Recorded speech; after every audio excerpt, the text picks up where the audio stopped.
Hey guys, how is it going? LAX Beast, and today I'm here with a brand new video, first proper video on this channel, guys, since the last channel.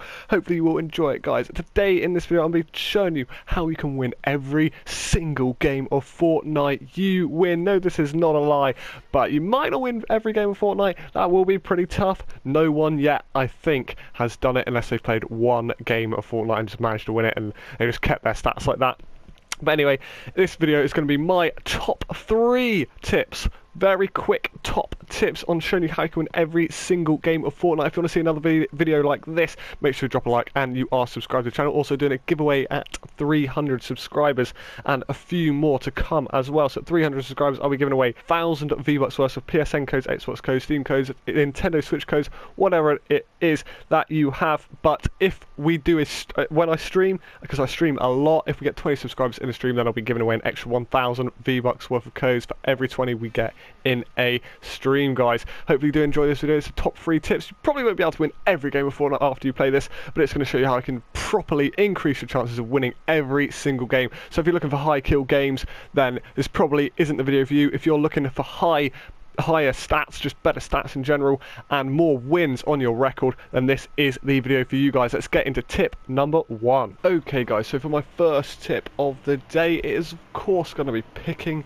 the right landing spot. Picking the right landing spot is really important because you need to be able to get yourself looted up and ready for the rest of the game. It's the most crucial point of the game, because unless you've looted up, then of course you're probably going to die in any fight, because you won't have the guns or anything or the shields or anything to give you an advantage in any fight. So for this example, I'll land at Snobby Shores, okay? On a bus route like this, the best places to land are like Junk, Haunted, Snobby, somewhere on the edges of the map, because that is the places where less people, not going to say no one, because every now and then a person will come with you, but less people significantly than places like Tilted Towers will go, and it will significantly increase your chances of getting to the end game stage of the game. And obviously you need to do that to be able to improve your win ratio. You need to be getting top 10 all the time to be able to get more experience in the end game sort of scenario. So for this example, the best places to be landing are on the edge of the map. Sometimes in these bus routes, places like Retail, Greasy and Pleasant could be unlooted at all, as well as Anarchy and Acres and Fatal Fields. Sometimes they are unlooted as well. On the general basis, the majority of the time, they are always having a few people going there and looting up the places. So the best places to land are obviously on the edge of the map if you want to improve your chances of winning. This means that there'll be less people to kill, but it also means you'll have a more chance of survival. So I'll show you a few more maps of where on some bus routes and where I'd land, and then we'll move on into number 2.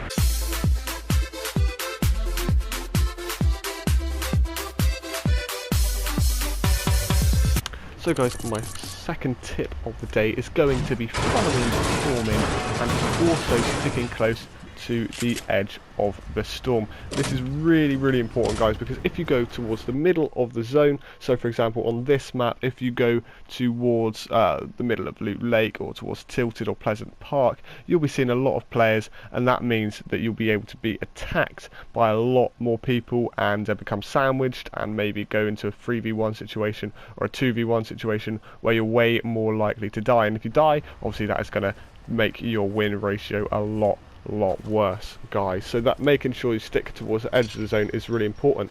In this gameplay here, we do in fact find a person on the edge of the zone as well, but luckily because we're not in the middle, it means that it's just a 1v1, and whoever comes out on top is probably just the better player. And sometimes you will die from the 1v1s, and sometimes you'll come out on top as well. It happens to everyone, but making sure that you get better at the 1v1 situations can greatly improve your chances as well. But sticking close to the edge of the storm will help you practice this as well, guys. As you see, we do get into a fight here. We do eventually come out on top of this guy after a lot of battling, but we're okay to patch up as well afterwards because we're on the edge of the zone. If you stick towards the edge of the zone, then and follow the storm in, it means that no one is really going to come towards you and attack you, because they'll be looking to get into the next ring or looking at setting up. Whereas if you go towards the middle, then they're just gonna try and attack you, obviously. So if you stick close to the edge of the zone, it will also allow you time after a fight to be able to patch up as well. That's why it's really important that you stick towards the edge of the zone. In this fight, we literally we're down to 7 HP. We're both good players, I think, and we were just building around each other. I do hear him chugging up, and I think that's the time for me to just press this guy, hopefully, because I know that if he's trying to chug, he's on a low amount of health as well. But that's why it's really important to stay close towards the edge of the storm, guys. For tip number 3, is a very, very simple one, but yet underestimated, guys. Tip number 3 is going to be choosing your loadout very, very wisely. It's important to choose your loadout wisely, guys, because if you don't choose your loadout for the best situations, then you're going to end up getting into fights, coming out maybe with less health and not being able to put yourself in a better position, guys. So this is a really important one.